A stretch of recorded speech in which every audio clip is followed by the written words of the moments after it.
आज संस्कार विमर्श का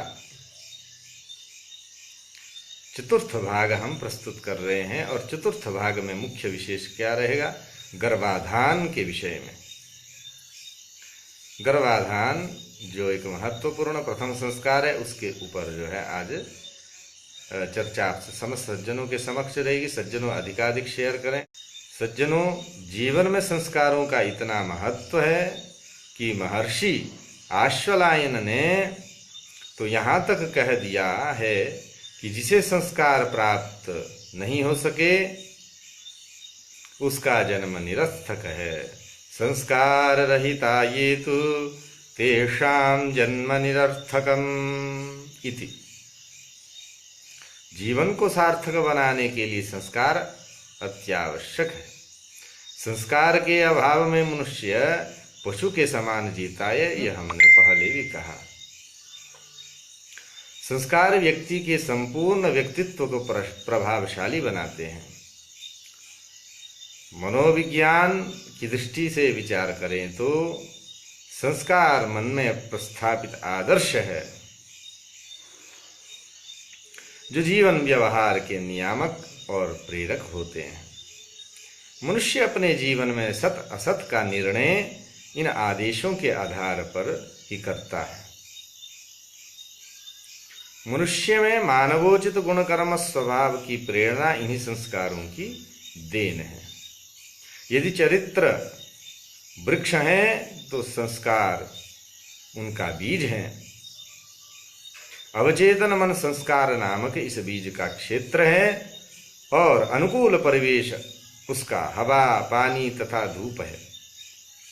इस प्रकार हम कह सकते हैं कि अवचेतन मन में प्रतिष्ठित संकल्प का नाम संस्कार है। इन संकल्प में अपरिमित संभावनाएं निहित रहती हैं।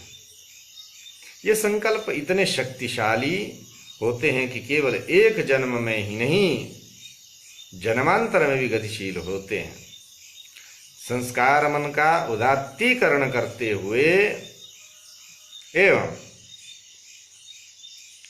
कर्म शुद्धि, भाव शुद्धि और विचार शुद्धि के साथ ही अभ्युदय तथा अनुश्रेयस के हेतु होते हैं।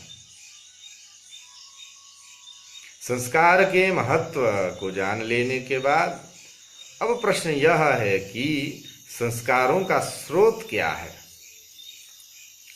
और ये मनुष्य को कहाँ से प्राप्त होते हैं। संस्कारों का एक महत्वपूर्ण स्रोत जो है आनुवांशिकता है। आनुवांशिकता चरित्र का निर्णायक तत्व माना जाता है। माता पिता से केवल शरीर ही प्राप्त नहीं होता, मन भी प्राप्त होता है और संस्कार भी प्राप्त होते हैं। जैसे आचार, विचार, प्रवृत्ति, अभ्यास, आस्था तथा आदतें माता पिता की होती हैं, प्राय वैसा ही स्वभाव और आदतें संतान में भी देखी जाती हैं।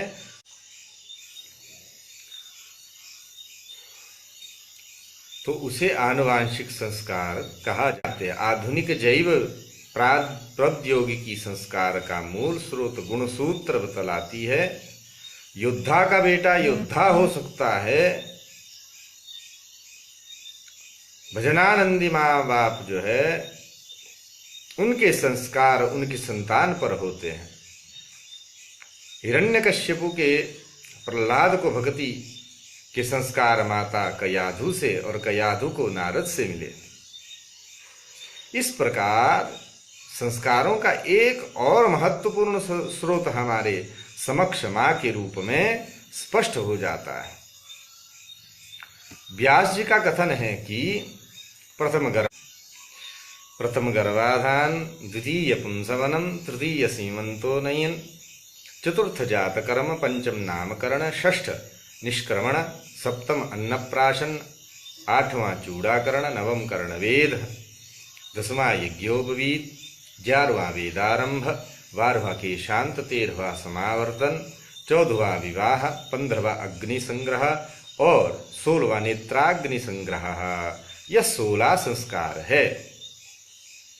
गर्भाधानं पुंसवनं सीमन्तो जातकर्म च नामक्रिया निष्क्रमणोन्नप्राशनं वपनक्रिया कर्णवेदेशो वेदारम्भक्रियाविधिः केशान्तस्नानमुद्वाहो विवाहादिपरिग्रहः त्रेताग्निसंग्रहश्चैव संस्काराः षोडश स्मृताः। व्यासः।